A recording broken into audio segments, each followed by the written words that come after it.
지금 서울의 한복판에서 깜짝 놀랄 만한 일이 발생했습니다. 제 지갑이 없어졌어요. 일본인 기자 사와코는 서울의 붐비는 카페에서 충격에 빠져 외쳤습니다. 그녀의 눈에는 공포와 함께 이상한 승리감이 번졌습니다. 드디어 그녀가 찾던 증거, 한국인들이 외국인을 나쁘게 대한다는 증거를 찾은 것 같았기 때문입니다. 안녕하세요. 제 이름은 사와코예요. 저는 일본에서 가장 유명한 뉴스 기자 중 한 명이에요. 미국, 프랑스, 호주 등 전 세계 여러 나라를 여행했지만 한 번도 한국에는 가본 적이 없었어요. 왜 그럴까요? 제 평생 동안 한국 사람들이 외국인, 특히 저 같은 일본인들을 어떻게 대하는지에 관한 끔찍한 이야기를 들어왔기 때문이에요. 한국 사람들, 그들은 차갑고 비우호적이에요 라고 사람들은 말씀하시더라고요. 일본에서 왔다는 이유만으로도 무시하거나 무례하게 대할 거예요.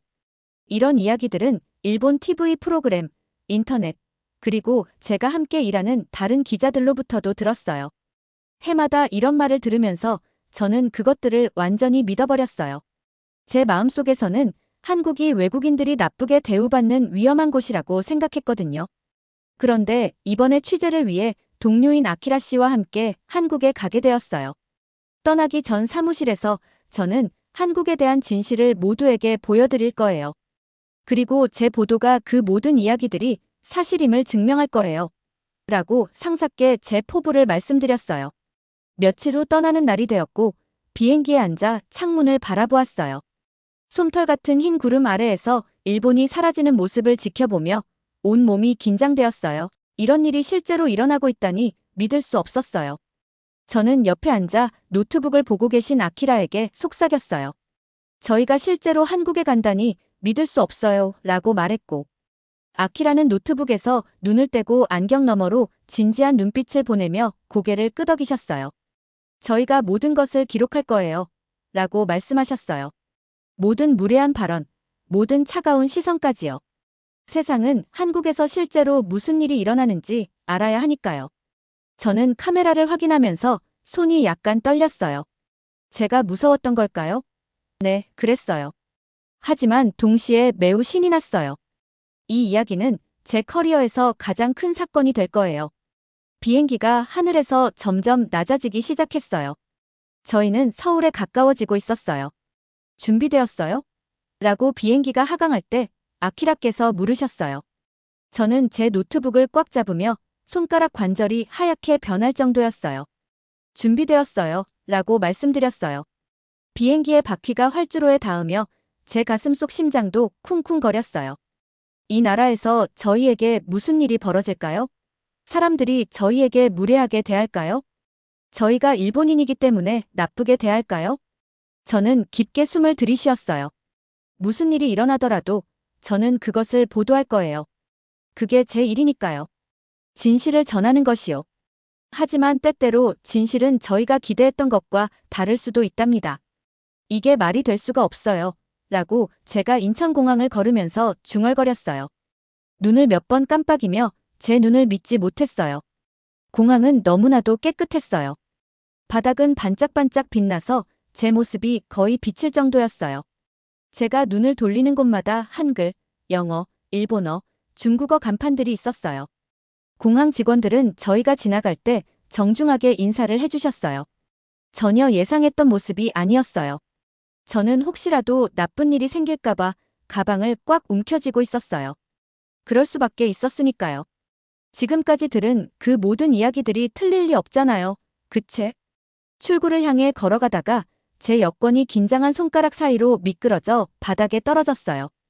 제가 허리를 굽히기 전에 긴 머리의 한국인 젊은 여성이 달려와서 제 여권을 주워주셨어요. 감사합니다. 라고 제가 일본어로 딱딱하게 말했어요. 이제 제 억양이 들릴 거라고 생각했어요. 이제 그녀의 미소가 사라질 거라고 생각했죠. 하지만 그 여성의 미소는 오히려 더 커졌어요. 한국에 오신 것을 환영합니다. 라고 그녀는 완벽한 일본어로 따뜻하고 친근한 목소리로 말씀하셨어요. 즐거운 시간 보내시길 바래요. 그녀가 걸어가는 모습을 바라보며 저는 멍하니 서 있었어요. 제 머릿속은 복잡했어요. 아마도 그건 보여주기 식일 거예요. 라고 저는 옆에 있는 아키라께 속삭였어요. 공항에서는 관광객들에게 친절하도록 훈련받은 거겠죠. 아키라는 고개를 끄덕이며 진지한 얼굴로 말씀하셨어요. 진짜 한국은 우리가 도시에 들어가면 보이겠어요. 밖으로 나오자 저희는 택시를 발견했어요. 저는 깊게 숨을 들이쉬며 낯선 단어들 때문에 더듬거리며 어설픈 한국어로 운전사에게 호텔 주소를 말씀드렸어요. 그러자 운전사가 돌아섰어요. 그는 회색 머리에 웃을 때 깊어지는 주름이 있는 나이 지긋한 분이었어요. 그리고 저희에게 미소를 보내주셨어요. 한국 처음 오셨나요? 라고 간단한 영어로 물으셨어요. 네, 라고 제가 긴장하며 대답했어요. 그러고는 운전사의 반응을 기다리며 저희는 일본에서 왔어요. 라고 덧붙였어요. 저는 그의 얼굴이 굳어질 거라고 예상했어요. 차갑고 무례하게 대할 거라고 생각했어요. 그런데 그의 눈은 반짝이기 시작했어요. 아, 저도 작년에 도쿄에 다녀왔어요. 아름다운 도시더라고요. 라며 그는 흥분한 목소리로 외쳤어요. 서울도 분명 마음에 드실 거예요. 특히 밤에 불빛이 켜진 모습은 정말 아름다워요. 운전 중에 그는 유명한 건물들을 가리켜 주시고 꼭 먹어봐야 할 맛있는 음식들에 대해 설명해 주셨어요. 심지어 저희가 좋아할 만한 식당 이름도 적어주겠다고 제안해 주셨어요. 저는 뒷좌석에 앉아 완전히 혼란스러웠어요.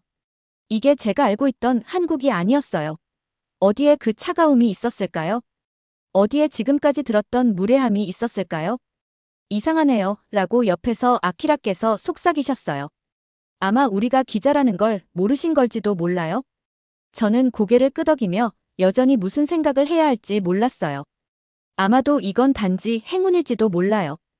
아마도 한국에서 유일하게 친절한 사람들을 만난 것일지도 몰라요. 진짜 시험은 내일이에요. 라고 저는 단호하게 말씀드렸어요. 인터뷰를 시작하고 더 많은 한국 사람들을 만나게 될 때 말이에요. 밝고 북적이는 서울의 거리를 달리는 택시 안에서 저는 뭔가 설명이 안 되는 기분이 들었어요. 지금까지 한국에 대해 들은 모든 이야기가 틀렸던 걸까요? 아니면 아직 진짜 한국을 보지 못한 걸까요? 저는 어느 쪽이 진실인지 꼭 밝혀내겠다고 결심했어요. 다음 날 아침, 저는 새로운 결심을 하며 일어났어요. 어제는 그냥 운이 좋았던 날일 수도 있겠다고 생각했어요. 오늘은 혹시 제가 평소에 들었던 그 차갑고 무정한 한국의 진짜 모습을 볼 수 있을 거라고 기대했어요. 아키라와 저는 호텔 근처의 분주한 카페를 찾았어요. 사람들은 노트북으로 타이핑을 하거나 친구들과 담소를 나누고 있었어요. 간 내린 커피 향과 맛있는 빵 냄새가 공기 가득 퍼져 제 배를 꼬르륵 거리게 만들었어요. 저는 영어로 커피를 주문했어요. 바리스타분의 얼굴에서 혹시라도 짜증이 날 기색이 보이지 않을까 조심스럽게 살펴봤지만 그녀는 그냥 웃으며 고개를 끄덕이시며 간단한 영어로 다른 필요한 게 있는지 물어보셨어요. 우리 보도를 위한 증거를 모아야 해요. 라고 저는 창가 옆 작은 테이블에 앉으면서 아키라께 말씀드렸어요.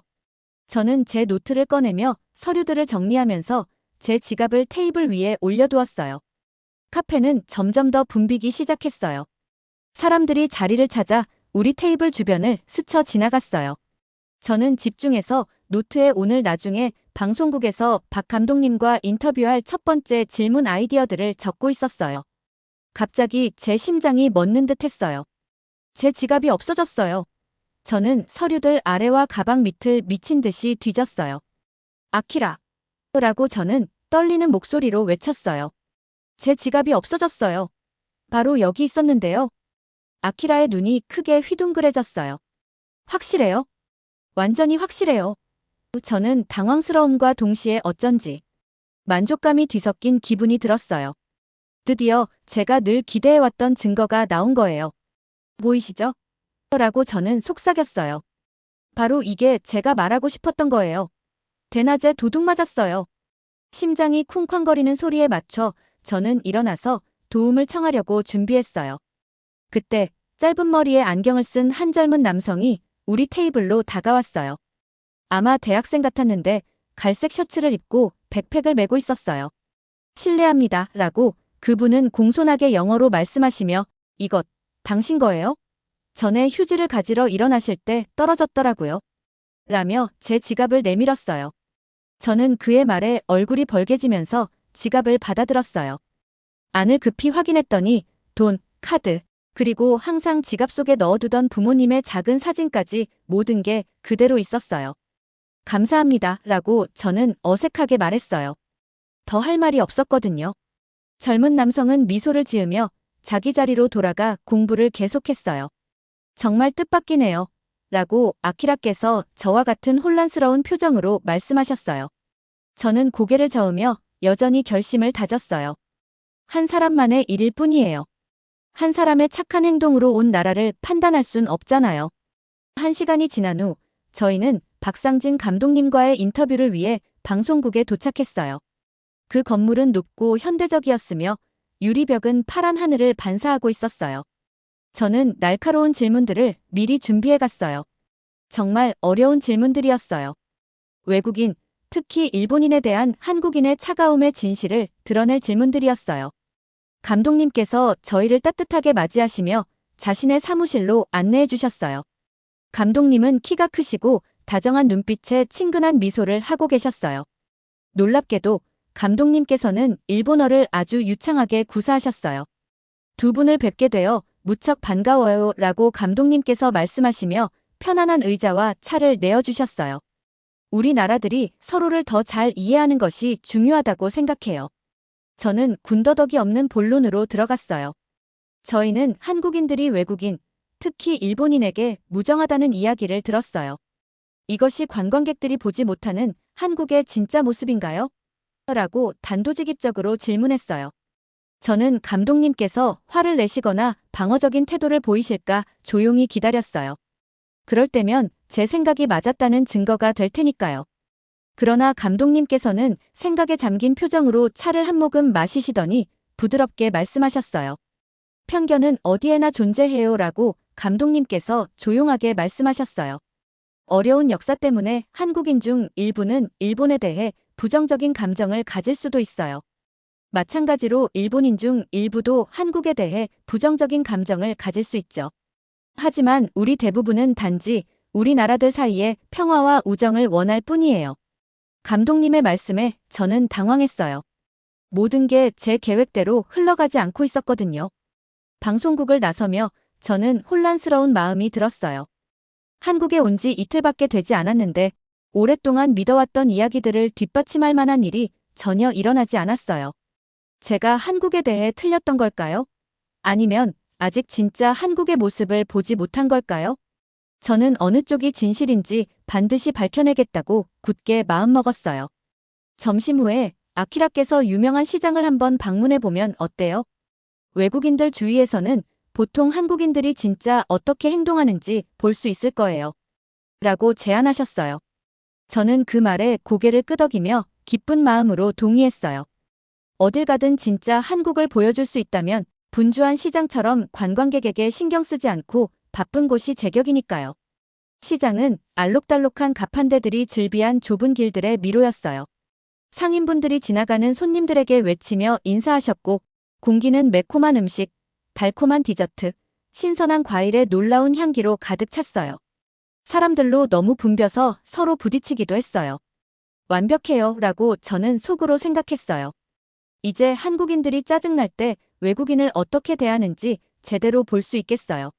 저는 보도를 위해 시장의 소리를 녹음하려고 휴대폰을 꺼냈어요. 그러다가 가판대 사이에 아주 좁은 공간을 지나며 누군가 제게 세게 부딪힌 걸 느꼈어요. 저는 비틀거리며 앞으로 넘어질 뻔했어요. 이제 시작이네요 라고 저는 생각하며 이어질 무례한 말투나 화난 얼굴을 기다렸어요. 하지만 제게 부딪힌 그 여성이 바로 손을 내밀어 저를 붙잡아 주셨어요. 정말 죄송해요. 라고 그녀께서 진심 어린 표정으로 한국어로 말씀하시다가 제가 외국인임을 알아채시고 간단한 영어로 다시 한번 사과하셨어요. 그녀의 친절에 저는 너무 혼란스러워서 그냥 고개를 끄덕이고 자리를 옮겼어요. 약 20분 후 저는 아름다운 전통 한국 공예품을 찍으려고 휴대폰을 들었는데 바로 그때 깨달았어요. 이번에는 제 휴대폰이 없어졌다는 걸. 제 심장은 미친 듯이 뛰었어요. 아키라! 라고 저는 헐떡이며 외쳤어요. 제 휴대폰이 없어요. 주머니에서 사라졌어요. 아키라께서 걱정스러운 얼굴로 확실해요? 라고 물으셨어요. 네. 그 여성이 부딪혔을 때는 분명 제 손에 있었는데 지금은 없어요. 라고 저는 다시 모든 주머니를 뒤지며 떨리는 손으로 말했어요. 이제야 라고 저는 두려움과 동시에 묘한 성취감이 뒤섞인 기분을 느끼며 생각했어요. 이제 진짜 한국을 보겠어요. 저희는 시장 가장자리에서 한 경찰차를 발견했어요. 경찰관님은 젊은 분으로 보였고 아마 20대쯤 될 것 같았어요. 저는 어설픈 한국어와 영어를 섞어 사용하며 지금 일어난 일을 설명했고 제가 휴대폰을 잃어버린 위치도 보여드렸어요.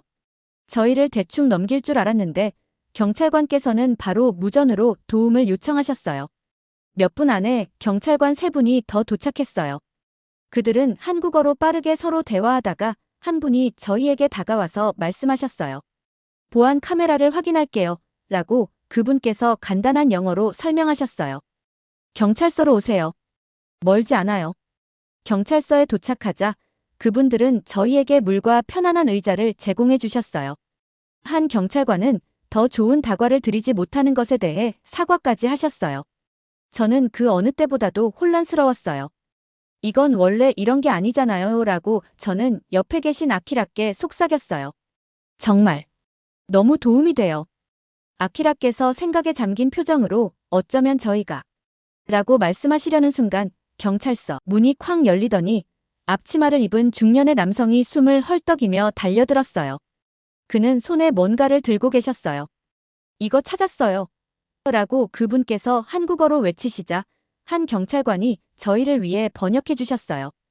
그 남성은 제 휴대폰을 들고 계셨어요. 관광객 주머니에서 떨어지는 걸 보고 고객이 제 가게로 가져다 주셨어요. 경찰 설명에서 보더니 배경화면 사진이 기억났거든요. 저는 떨리는 손으로 휴대폰을 받아들며 말문이 막혔어요. 사진, 메시지, 모든 게 그대로 있었어요. 아무도 제 휴대폰을 훔치지 않았고 오히려 완전한 낯선 분이 돌려주셨고 그 다음에는 가게 주인께서 경찰서까지 달려와서 제게 돌려주셨답니다. 그날 저녁 호텔방으로 돌아온 후 아키라께서 고민스러운 얼굴로 앉아 계셨어요. 침대 가장자리에 앉아 자신의 노트를 응시하시더라고요. 사와코라고 아키라께서 조용히 말씀하시더니 저희가 한국에 대해 잘못 알고 있었던 것 같아요. 그럴 리 없어요 라고 저는 자동으로 대답했지만 제 목소리는 제 자신도 듣기에 텅 비어 있었어요. 집에선 모두가 라고 제가 시작하려는 순간 하지만 저희는 그런 모습을 전혀 보지 못했어요. 라고 아키라께서 저를 똑바로 보며 끊으셨어요. 저희는 여기 온 지 3일째인데 친절만을 경험했어요. 어쩌면 저희가 예상한 대로가 아니라 실제로 겪은 대로 보도를 해야 하는 걸지도 몰라요. 저는 아키라의 말씀에 답하지 못했어요. 지금까지 믿어왔던 한국에 대한 모든 믿음이 무너져 내리는 것만 같았어요. 발밑에 땅이 흔들리는 기분이었어요. 그날 밤 저는 잠을 이룰 수 없었어요. 경찰서로 달려온 가게 주인, 박 감독님의 사려 깊은 말씀, 제 지갑을 돌려준 학생, 그리고 친절했던 택시 기사분 저희에게 보여준 모든 친절함이 머릿속을 떠나지 않았어요. 저는 지금까지 제가 알고 있던 한국이 잘못된 것인지 아니면 저희가 아직 진짜 한국을 보지 못한 건지 끊임없이 생각했어요. 그 생각은 두렵기도 했지만 동시에 묘하게 해방감을 주었어요. 한국에서의 마지막 날 아침, 저는 뭔가 달라진 기분으로 일어났어요. 도착한 이후 처음으로 불안으로 꽉 조였던 배가 편안했어요. 대신 새로운 감정, 부끄러움이 스며들었어요. 아키라라고 아침 식사 중에 음식을 접시 위에서 살며시 옮기며 말씀드렸어요. 저희는 감독님을 다시 찾아뵈러 가야 할 것 같아요. 아키라께서 안도한 듯 고개를 끄덕이셨어요. 저도 똑같은 생각이었어요. 1시간이 지난 후 저희는 다시 박 감독님 사무실에 앉아 있었어요. 감독님께서는 따뜻하게 맞아주셨지만 이렇게 빨리 다시 오신 것을 보시고 놀라신 표정이었어요. 제가 사과드려야 할 것 같아요 라고 저는 깊이 절하며 말씀드렸어요. 말하기 힘들었지만 꼭 해야만 했어요. 저는 한국에 오기 전에 차갑고 무례한 대우의 증거를 찾으리라 기대하며 왔어요. 부정적인 기사를 쓰기로 마음먹었었거든요. 감독님의 눈이 살짝 커지셨지만 중간에 끼어들지 않으셨어요. 하지만 이라고 제가 계속했어요. 어디를 가도 친절을 발견했어요. 많은 분들이 저희를 도와주시고 환영해주시고 인내심을 가지고 대해주셨어요. 제가 예상했던 대로 아무 일도 일어나지 않았어요. 아무것도요. 감독님께서 부드럽게 미소 지으시며 말씀하셨어요. 세상에서 가장 위험한 것은 한 번도 만나본 적 없는 사람들에 대한 이야기를 믿는 거예요. 그런 믿음은 우리 사이에 필요 없는 벽을 만들어버리죠. 그 말씀은 제게 큰 충격이었어요. 제가 바로 그런 벽을 쌓아왔거든요. 그럼 지금은 어떤 기사를 쓰실 거예요? 라고 감독님께서 물으셨어요. 진실이에요 라고 저는 단호하게 말씀드렸어요. 제가 틀렸다는 것, 저희 모두가 틀렸다는 것을요. 방송국을 나선 후 아키라께서 비행기 타기 전에 남산공원을 방문해보자고 제안하셨어요. 나무들이 봄의 첫 기운을 보이기 시작했고 가지마다 작은 녹색 새싹이 돋아났어요. 평화로운 길을 걸어가다가 잔디밭에 동그랗게 둘러앉은 학생 무리를 보게 되었어요. 그들은 고등학생 정도의 나이로 보였고 앞에 노트북을 펼쳐놓고 있었어요. 그들 중 한 명이 저희를 보고 손을 흔들며 헬로우 라고 영어로 인사했어요. 여행자세요? 저희가 다가가자 저는 저희가 일본에서 온 기자라고 설명드렸어요. 그러자 그들의 눈이 호기심으로 반짝였어요. 간단히 대화하며 일본어 연습 좀 해도 될까요? 한 소년이 신나게 물었어요. 저희 다음 주에 시험이 있거든요. 어느새 저희는 그들과 함께 앉아 일본과 저희 직업에 대해 질문에 답해드리고 있었어요. 그들은 너무나도 호기심 많고 친근했어요. 일본 사람들은 한국에 대해 어떻게 생각하나요? 라고 긴 머리를 따은 한 소녀가 순수한 눈으로 저를 보며 물었어요. 저는 얼굴이 빨개지는 것을 느꼈어요. 많은 사람들이 한국인들이 외국인을 좋아하지 않는다고 생각해요. 라고 제가 인정했어요. 저도 그렇게 믿었었어요. 여기 오기 전에는요. 학생들은 깜짝 놀란 표정을 짓다가 곧 웃음을 터뜨렸어요. 하지만 저희는 다른 나라 사람들을 만나는 걸 정말 좋아해요. 한 소년이 외쳤어요. 세상을 배우는데 큰 도움이 되거든요. 또 다른 학생이 덧붙였어요. 저는 언젠가 일본을 꼭 방문하고 싶어요. 벚꽃이 정말 아름다울 것 같거든요. 그날 저녁 일본으로 돌아가는 비행기 안에서 저는 제 노트를 꺼냈어요. 하지만 부정적인 보도를 하려고 계획했던 것과 달리 제 펜은 다른 방향으로 움직이기 시작했어요. 저는 벽에 대해 썼어요. 우리의 편견으로 얼마나 쉽게 벽을 쌓아버리는지에 대해. 그런 벽들이 다른 사람들의 진실을 보지 못하게 막아버리는 것에 대해. 그리고 그 벽들이 무너질 때 얼마나 기분이 좋은지에 대해. 이것이 제 커리어에서 가장 중요한 보도가 될 거예요. 라고 저는 제 어깨너머로 제 노트를 들여다보던 아키라께 말씀드렸어요. 한국이 좋다거나 나쁘다거나 하는 이야기가 아니라 다른 사람들을 제대로 알지 못한 채 판단할 때 우리가 얼마나 큰 착각에 빠질 수 있는지를 보여주는 거예요. 아키라께서 미소 지으셨어요. 우리 집에 있는 사람들도 이 얘기를 믿어줄까요? 어떤 분들은 믿어주실 거예요. 라고 저는 말씀드렸어요. 다른 분들은 들을 준비가 안 되어 있을 수도 있어요. 그래도 시도는 해봐야 해요. 도쿄로 하강하는 비행기 안에서 저는 몇 년 만에 가벼워진 마음을 느꼈어요. 제 마음에 쌓였던 무거운 편견의 짐이 내려앉고 대신 예상치 못한 우정의 따뜻함과 제가 틀렸음을 인정하는 지혜가 자리를 잡았어요. 착륙하기 전에 저는 급히 박 감독님께 이메일을 작성했어요. 저희에게 진짜 한국을 보여주셔서 감사합니다. 두려워만 했던 한국이 아니라 전혀 예상치 못한 한국을요. 때때로 가장 중요한 여정은 우리가 옳다고 믿었던 것을 뒤집어 놓는 것임을 깨닫게 해줘요. 비행기의 바퀴가 활주로에 닿는 순간 저는 전송 버튼을 눌렀어요. 저는 집에 도착했지만 한국으로 출발했을 때의 그 사와코가 아니었어요. 그때 저는 너무 확신에 차 있었지만 이제 사와코는 훨씬 더 중요한 것을 깨달았어요. 세상은 우리 두려움이 허락하는 것보다 훨씬 더 넓고 친절하다는 사실을요. 잘 들으셨나요? 세상에는 가슴 따뜻한 이야기들이 가득합니다. 힐링 사연은 해외에서 전해지는 감동적인 사연들을 소개하며 다양한 이야기들을 통해 위로와 희망, 그리고 하루의 힐링을 선물해드립니다. 조그마한 힐링이 되셨다면 구독과 알림 설정도 큰 힘이 되어요. 다음 영상에서 더 좋은 사연으로 찾아뵙겠습니다. 시청해주셔서 감사합니다.